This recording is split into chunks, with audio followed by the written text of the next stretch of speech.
So this is going to be my final video on Femitheist Divine. At this point, I don't care, and I just want to get this over with. I'm not obsessed with Femitheist Divine in any case. So this is from a blog, right? From a blog. She's asked a question: if rape was the only way to perpetuate the species on a temporary basis, would she allow for it? And the context of this is that Femitheist Divine believes in the perpetuation of species at any cost. Anyway, she says no, and the reason why she says no is because because she can imagine being harmed herself if rape was allowed. It's basically it just comes across as narcissistic, which is what I said before about her. But the reason I bring this up is because she's against rape on a temporary basis if it was the only way to perpetuate the species. Okay, fair enough. But she is proposing that men go down to 10% of the population. And let's not delude ourselves rather. If men go down to 10% of the population, this isn't going to be a wet dream. Those men would be subordinated. I mean, 9 to 1. So, this is the problem I have. The problem I have is the sort of hypocrisy. Like, for instance, Femitheist Divine couldn't write this out because she is a woman. And in fact, there is a comment from 400 Krispy Kremes, and she says, and he or she says, that was never something she intended to do. Just ask her seriously what you are so afraid of. A 21-year-old woman who says things you don't agree with. And notice the word woman there. And the reason I bring this up is because of the hypocrisy. If Femitheist Divine was not a woman and she was a man and she did the same thing, she wants to castrate women, for instance.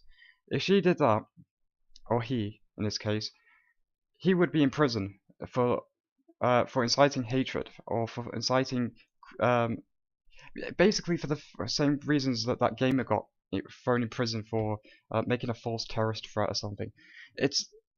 I'm not saying I agree with it. I'm just saying she gets away with this, and she knows she gets away with it because she is a woman, and probably because she's blonde as well, and not fairly good looking. So the problem is the hypocrisy of this, and there are websites like RadFem. I don't know if it's expired by now, but you've got these kind of hate-filled forums and books like Valerie Solanas' Manifesto, which is still published and still spoken of by feminists.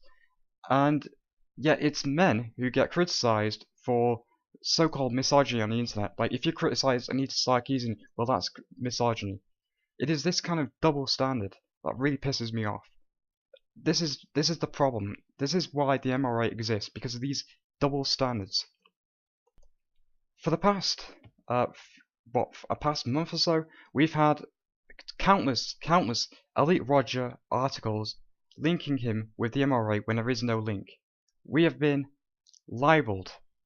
The MRA, the men's rights movement, has been portrayed in this light and through misinformation. And here it is, Femitheist Divine retweeting a tweet.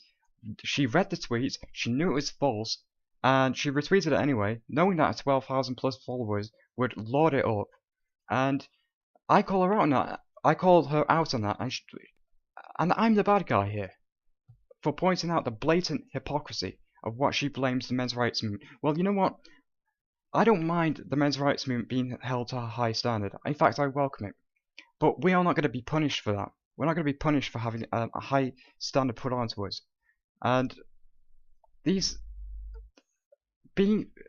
for instance, Femitheist Divine criticizes us for, well, Paul Elam in particular, for using provocative language. And this is such a ridiculously high standard. Such an absurdly high standard. According to Femitheist Divine, because she tweeted out one bad piece of information, that means her whole movement, the Femifares movement, has to just die off because she retweeted false information. And she is just as bad as Paul Elam as far as I'm concerned. And you know what? I don't kiss Paul Elam's ass. I acknowledge that he's a bully. I acknowledge that. And that is why I don't give money to them, because, well, I don't trust them either. But A Voice for Men is the hub of what the AVFM is all the MRA has right now. But but we are growing at a huge rate because of Paul Elam, because of his tactics, whether you like them or not. We are growing, and the reason why, I mean, take that. Let's go back to that feminist brochure for 1 minute. The thing that really set me off, the thing that really pissed me off, is that little bit at the end which says, "Are there men's issues to be discussed?" Certainly yes, but see, even feminists have to admit now that there are problems. But what does she do? What does she do? She links a bunch of movements that I've never fucking heard of in my life. And if these movements, if they're not led by, say, manginas or puppets, well, if these movements do get to anywhere, she will be making another post, another tweet or something saying, "Oh, these movements, these movements are false. You shouldn't go to them. They're misogynistic. Blah blah blah blah blah." And the reason they want us to go right to the back to the fucking beginning, with no brand whatsoever, and this is why Warren Farrell failed. This is why Warren Farrell failed to do anything whatsoever, because he was too kind. He was too naive. But that's changed now. And we're not gonna put up with the hypocrisy. If I see hypocrisy, I'm gonna point it out. And I think people are getting wise up to it. I think feminist hegemony is slipping. The stranglehold on the media is dying off, and you're frightened.